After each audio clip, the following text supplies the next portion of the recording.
Hi mommies! This is Aya, first time mom. So today, samahan niyo ako mag-unbox ng package from Baby Company and Kiko Philippines.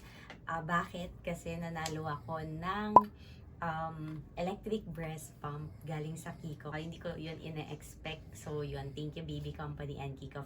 Nanalo ako sa online. I think doon yun sa, nag-attend kasi kami ng Baby Company Fair. May mga nasalihan ako na contest online. So doon ko siya nakuha. Tapos nagulat na lang ako na tinag ako ng Baby Company na nanalo ako ng electric breast pump.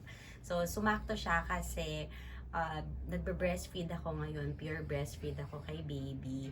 Tapos may ginagamit naman akong breast pump. So pero tingnan natin, baka mas madami akong ma-store na milk gamit yung Kiko. So ayan, mag-unbox na tayo.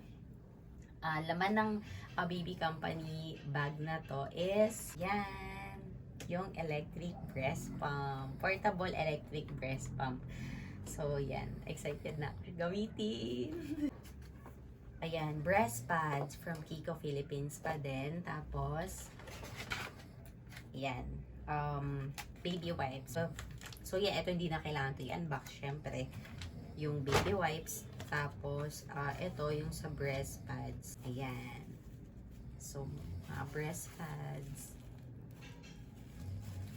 So, gumagamit lang naman ako ng breast pads kapag umaalis.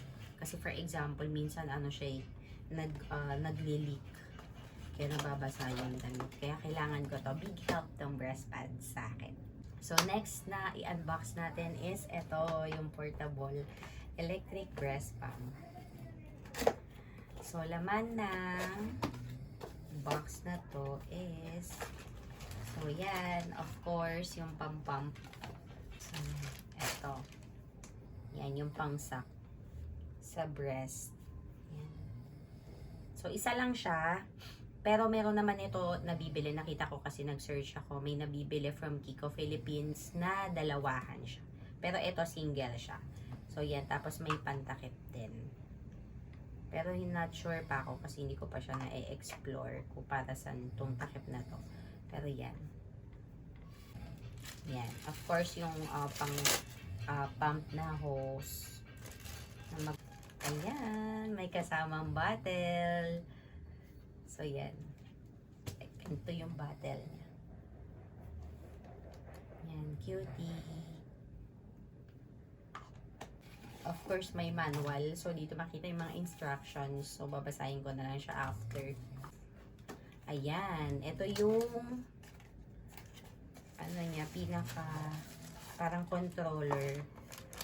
Kung lalakasan yung pag-pump or hihinaan. Yung power button niya nandito din. So, yan. Tapos, may kasama din na wire. Ayan. Wire. Plus, ito, yung portable electric na pang, niya, control ng pag-breast pump. So, yun lang. So, yun yung laman. So, yun lang yung for today's vlog. So, itatry ko na siya after nito. Makakatulong siya para sa aking breastfeeding journey para kay baby and para makapag-store din ng madami. Thank you for watching. Thank you Baby Company and Kiko Philippines. Don't forget to like, share, and subscribe our YouTube channel.